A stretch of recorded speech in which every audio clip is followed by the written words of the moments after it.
ఒక ఆశ ఆకృత ఉంటుంది.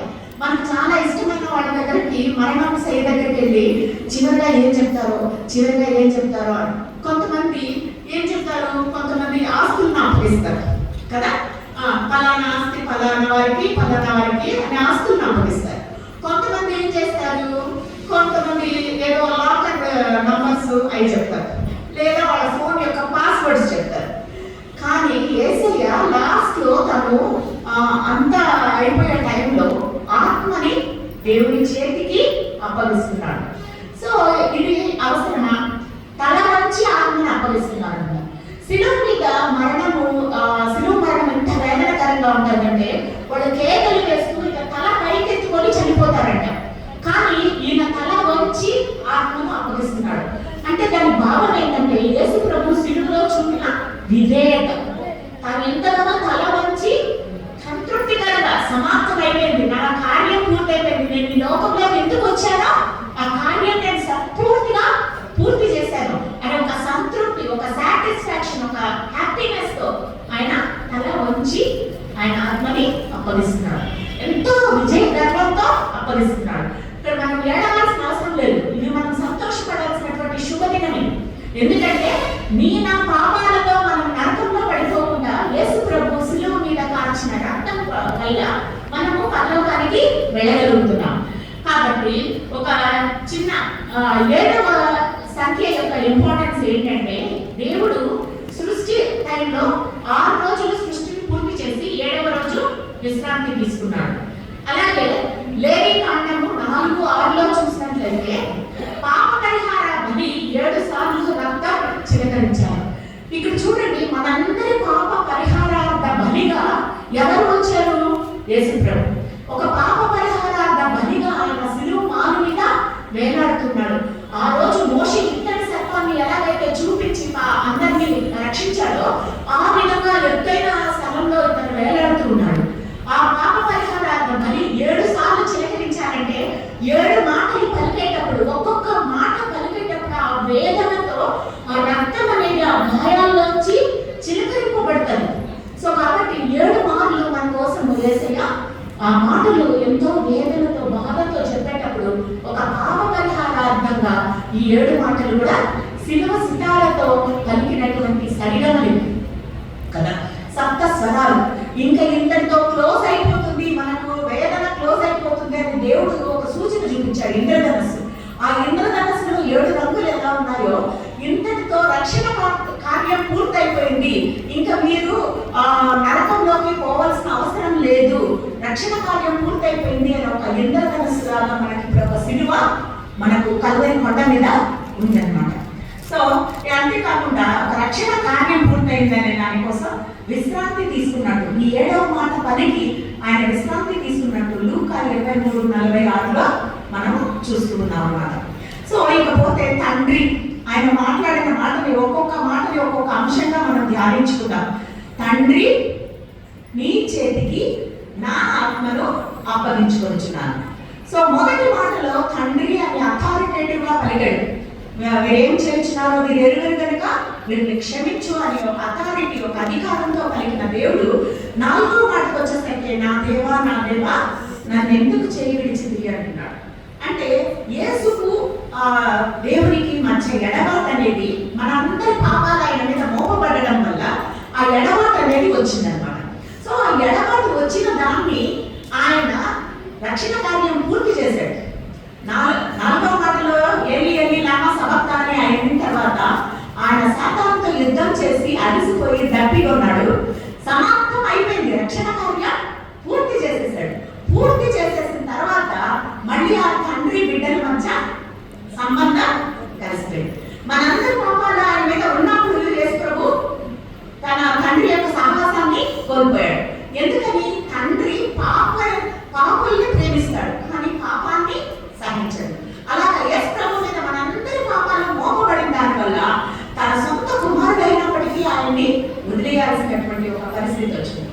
అలాంటి పరిస్థితుల్లో మళ్ళీ ఈ 7వ మాటలో ఆయన రక్షణ కార్యం పూర్తయిపోయింది, విజయవంతంగా పూర్తి చేసేసాడు. చనిపోయాడు మన పాపాలందరి కోసం. ఇంకా మనకు ఆ రోజు చేసిన దానికి తప్పు చేసిన పాపం చేసిన దానికి ఆయన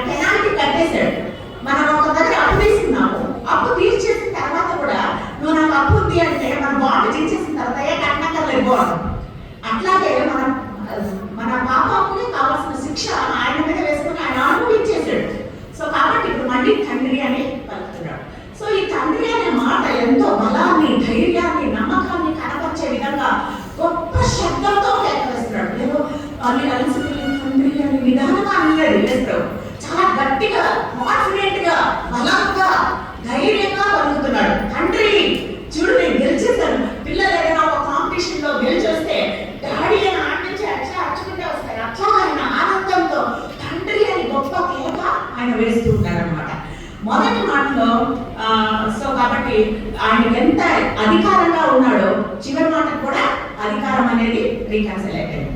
సో కాబట్టి మన పాపాలు, మన అతిక్రమాలు ఆయన తీసుకొని మన అప్పంతా ఆయన కట్టేసి మన శిక్షను ఆయన అనుభవించి ఆయన ఇక్కడ తండ్రికి కుమారునికి సంబంధం బలపడింది అనమాట. సో ఇక్కడ మనము ఆయన 7 స్టేజెస్ లో తండ్రితో ఎటువంటి సంబంధాన్ని కలిగి ఉన్నాడు అనేది ఒకటి చూద్దాం. లూకా 2:49లో చూసినట్లయితే బాల్యం, మామూలుగా షేక్స్పియర్ డ్రామాస్ లో 7 స్టేజెస్ ఆఫ్ ద మ్యాన్ అని ఉంటుంది. చైల్డ్హుడ్, యంగ్, టీనేజ్, తర్వాత అడల్ట్హుడ్ అని. సో మన యేసు ప్రభు ఎక్కువ కాలం బ్రతికలేడు. ఆయన కేవలం 33.5 సంవత్సరాలు మాత్రమే బ్రతికినాడు. ఆ 33.5 సంవత్సరాల్లో ఆయన తండ్రితో ఎటువంటి అనుబంధాన్ని కలిగి ఉన్నాడు అనేది మనం చూద్దాం. లూకా 22:49లో చూసినట్లయితే చిన్నప్పుడు యెరూషలేము దేవాలయంలో యేసు ప్రభు తప్పిపోయినప్పుడు వాళ్ళ తల్లిదండ్రులు ఎదుర్కొంటూ ఆయన వచ్చినప్పుడు ఆయన ఒక మాట అంటాడు, మీరేలా నన్ను వెతుకుచుంటిరి, నేను నా తండ్రి పనుల మీద ఉండవలనని మీరు ఎరుగరా అంటాడు.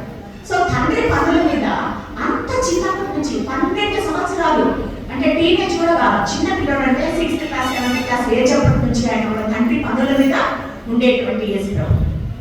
మత్తయి 3:16, మార్కు 1:10, యోహాను 1:32లో మనం చెప్పుకోవడం కాదు. ఇప్పుడు మా డాడీ సీఎం అని మనం చెప్పుకోవడం కాదు, మా నాన్న నాకు సీఎం తెలుసు, మా పిఎం తెలుసు అనేది కాదు. వాళ్ళు వచ్చి అలా వాళ్ళు మాకు తెలుసు, ఇతను నా బిడ్డ అని ఎప్పుడు చెప్పుకుంటారు. మనం ఏదైనా మంచి పని చేసినప్పుడు నా కొడుకురా అంటాం కదా. సో అట్లాగా దేవుడు కూడా సాక్ష్యం చెప్తున్నాడు, ఈయన నా ప్రియ కుమారుడు అని.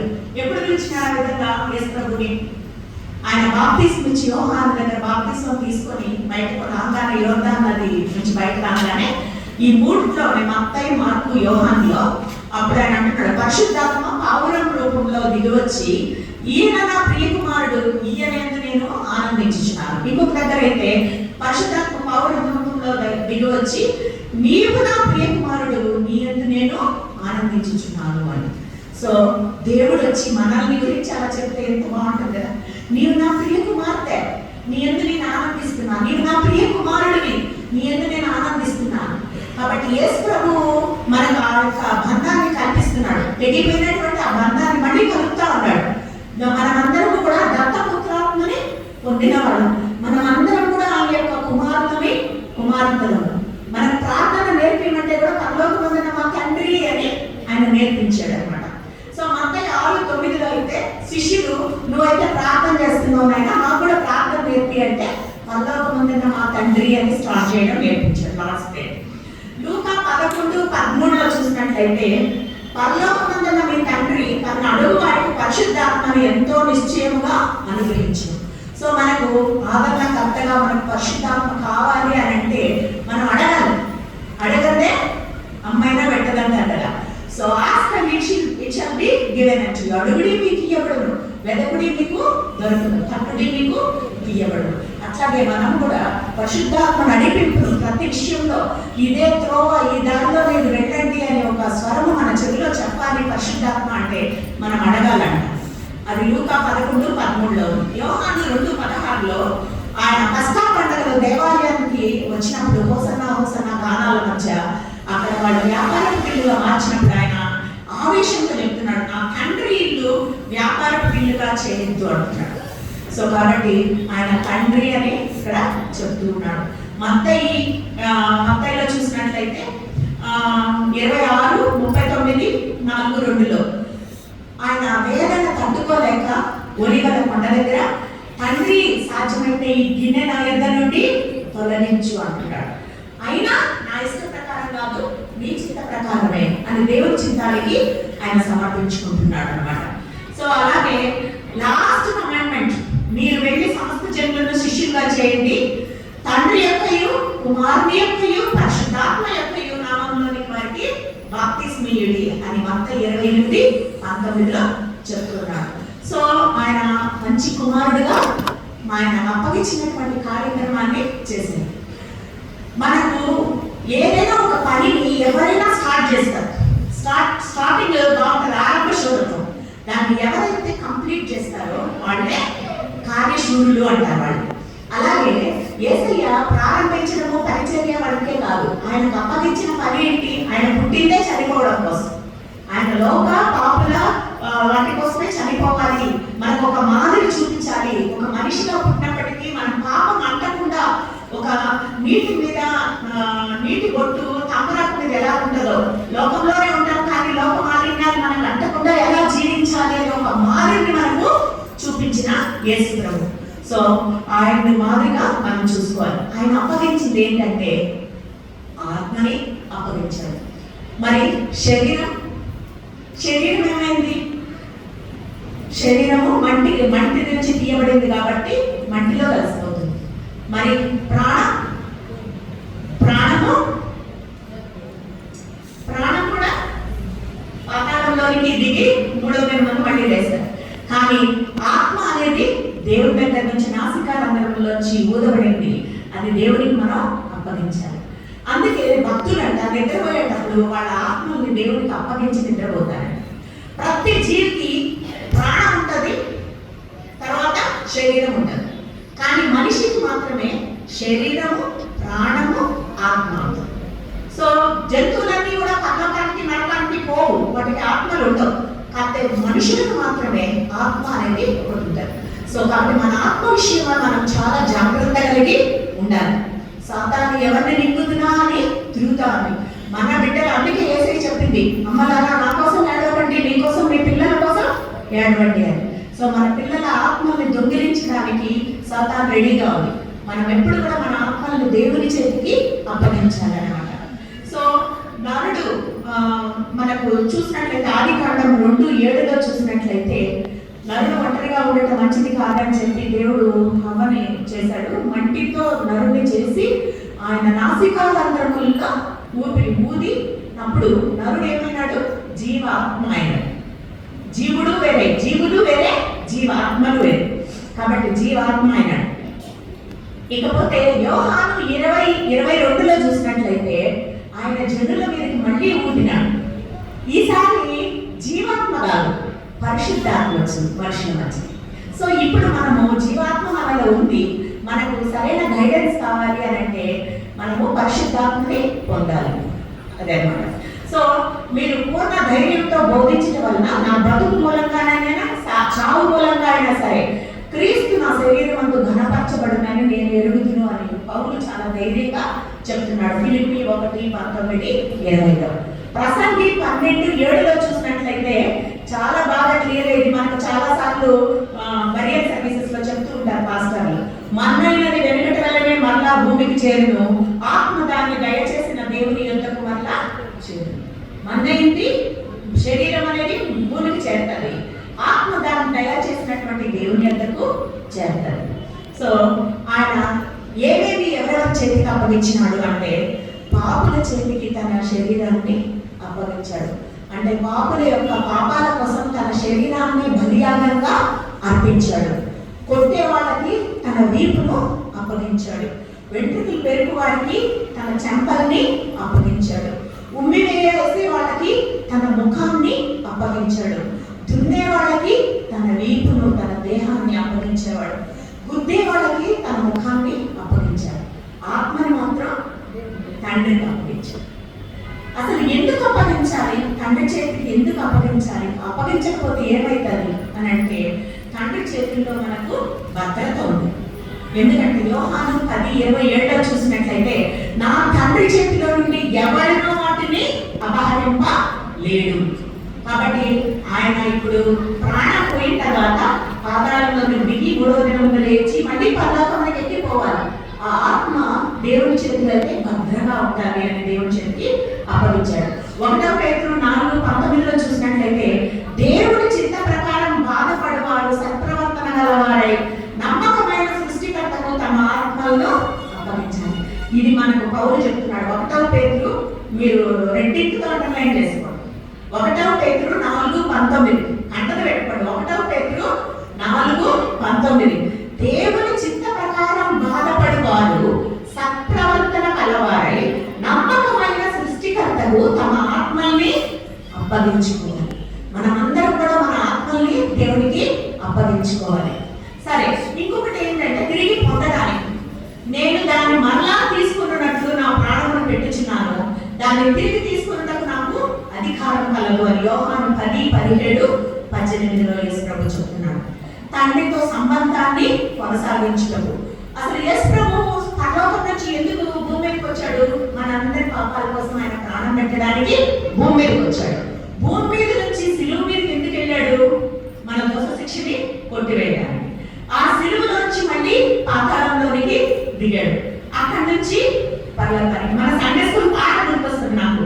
You came from heaven to earth to show the way, from the earth to the cross my debts to pay, from the cross to the grave, from the grave to the sky, Lord I lift your name on high. అవును, మనందరి పాపాల కోసం ఆయన పరలోకం ఎంచుకునగలిగినటువంటి భాగ్యం అని అనుకోకుండా ఆయన భూలోకానికి దిగి వచ్చి మనలాగానే దాసుడుగా ఒక సర్వెంట్ లీడర్షిప్ తో ముందుకెళ్ళి ఆయన చనిపోయాడు అనమాట. సో కాబట్టి ఆయన మళ్ళీ తండ్రితో సంబంధాన్ని కొనసాగించడానికి యోహాను 1:12 తనను ఎందరు అంగీకరించిరో వారందరికీ, అనగా నా యందు విశ్వాసం ఉంచిన దేవుని పిల్లలకు ఆయన అనుగ్రహించింది. అంతేకాదు, ఆయన తండ్రితో సంబంధాన్ని కలిగి ఉండడమే కాదు, మనల్ని కూడా తీసుకెళ్లి తండ్రి చేతికి అప్పగిస్తున్నాడు. మనందరి ఆత్మల్ని కూడా, ఏ ఆత్మ రసించిపోవడం ఆయనకి ఇష్టం లేదు.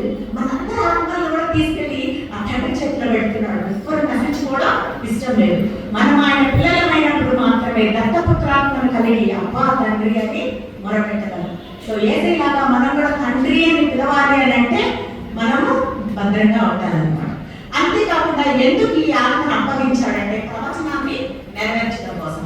మనం కీర్తన 31:5 చూసినట్లయితే దావీదు చెప్తాడు, నా ఆత్మను నీ చేతికి అప్పగించుకుంటున్నాను.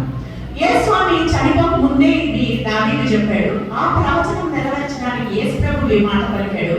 యేసు ప్రభు తర్వాత ఇంకొకరు కూడా ఈ మాటను పలికాడు, స్టెఫెన్ కూడా రాళ్లతో కొట్టి చంపుతున్నప్పుడు స్టెఫెన్ ప్రభువా నా ఆత్మను నీ చేతికి అప్పగించుకుంటున్నాను అన్నాడు.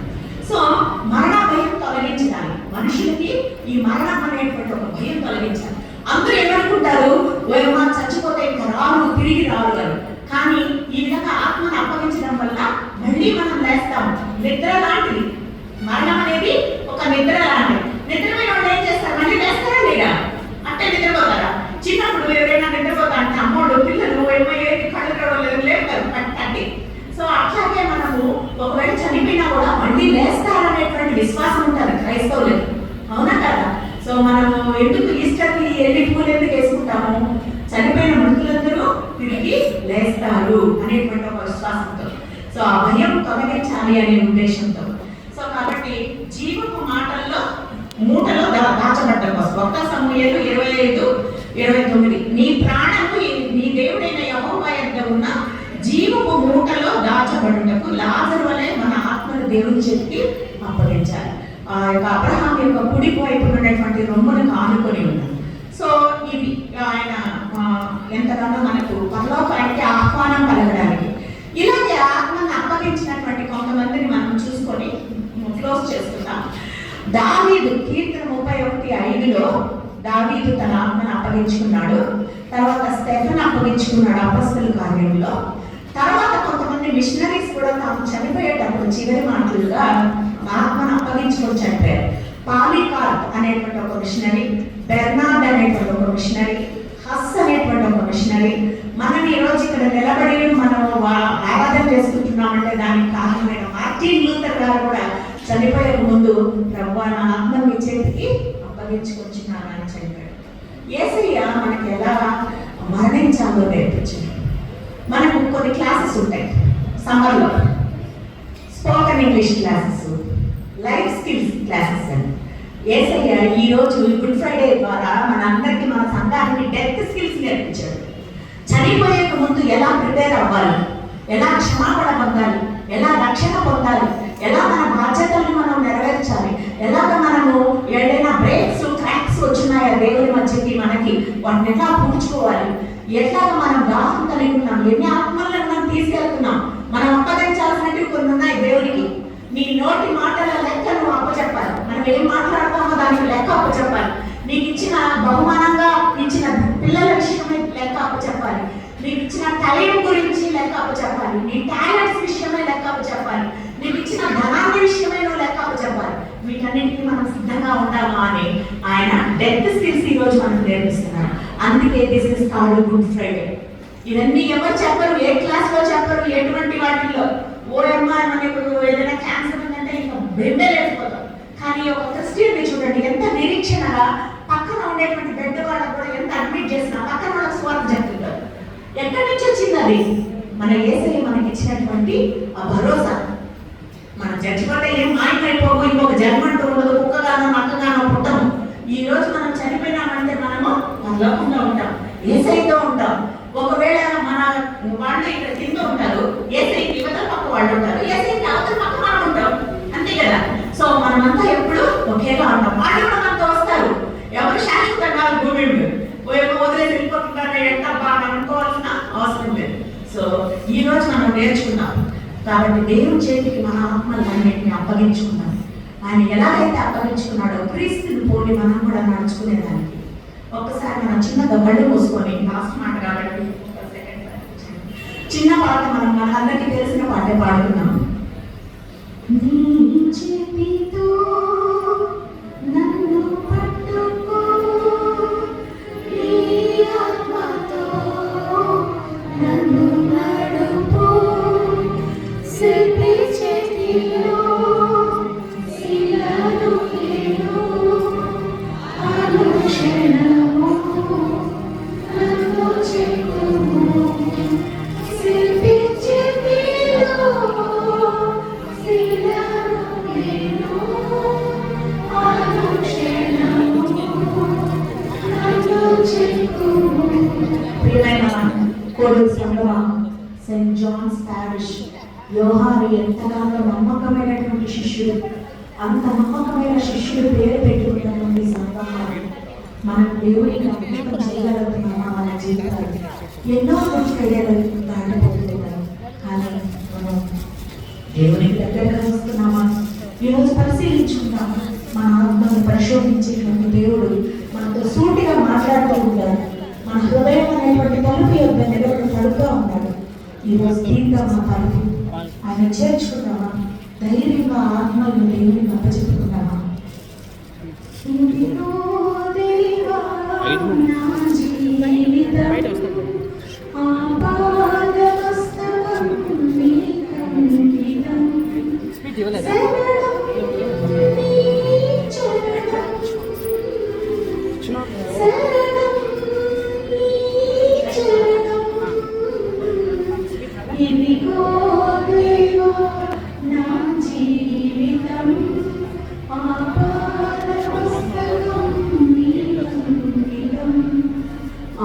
ప్రతి ఆపాద మస్తకం ఆ శరీరంలో ఒక్క ప్లేస్ కూడా గ్యాప్ లేకుండా దెబ్బలతో నిండి ఉండేటువంటి ఆ కల్వరి గిరిలో యేసు ప్రభువుని ఒకసారి కళ్ళు మూసుకొని మనం ఎప్పటికి తెచ్చుకుంటామా? ఆ దెబ్బలు, ఆ గాయాలన్నీ ఎవరి కోసమో కాదు, ఆయన తప్పు చేసి కాదు ఆయన శిలువ మరణం అనుభవించింది. నువ్వు నేను చేసినటువంటి తప్పుల వలన, నువ్వు తలంపుల వలన, మాటల వలన, క్రియల వలన చేసినటువంటి తప్పుల వలన ఆయన ముళ్ళ కిరీటము, ఆయనకి మేకులు, వీపు కొరడ దెబ్బలు పడ్డాయి. మన శిక్ష అంతా ఆయన తీసుకున్నాడు. ఇంకెవరైనా నువ్వు ఆ తప్పు చేసావు అంటే దట్ ఈస్ పెయిడ్ ఆఫ్. ఇంకా తప్పుల గురించి జ్ఞాపకం చేయదు. ఈ రోజు నుంచి నేను నూతన సృష్టి అని మనం చెప్పగలుగుతాము. ఒకసారి మనల్ని మనం సమర్పించుకుందాం. మీ మనసులో ఒకసారి చిన్న ప్రార్థన చేసుకోండి. దేవా, ఈ రోజు నేను మీకు సమర్పించుకుంటున్నాను స్వామి అని. స్తోత్రం నాయన, స్తోత్రం దేవా, గొప్ప దేవా, నీకు స్తుతి స్తోత్రం చెల్లించుకుంటున్నాం నాయన. నాయన, మీరు ఎంతగానో మమ్మల్ని ప్రేమించారు నాయన. నాయన తండ్రి, మమ్మల్ని ఎంతగానో ప్రేమించి మా కోసం తండ్రి నాయన పర్వతం నుంచి దిగి కిందకు వచ్చి మా పాపాలన్నింటినీ నీ మీద వేసుకొని పాప పరిహారార్థ బలిగా నీవు నాయన నా యొక్క నిర్దోషమైనటువంటి గొర్రెపిల్లగా మా కోసం మీరు బలి అయినావు దేవా. మీకు వేల స్తోత్రాలు నాయన. ఏమిచ్చి మీరు రుణం తీర్చుకోగలుగుతాం? మా రక్షణ మాత్రం చేయకూడి నాయన నిన్ను స్తుతిస్తూ నిన్ను వెంబడిస్తూ 10 మంది నీ యొక్క ఆత్మలు నీ చెంత నడిపించే బిడ్డలుగా మేము ఉండగలిగేటట్లు మీ కృప, మేము సహాయం, మీకు నడిపింపు మా సంఘానికి అందరికీ దయచేయమని మా ప్రభు మా ప్రియరక్షకుడైన యేసు నామములో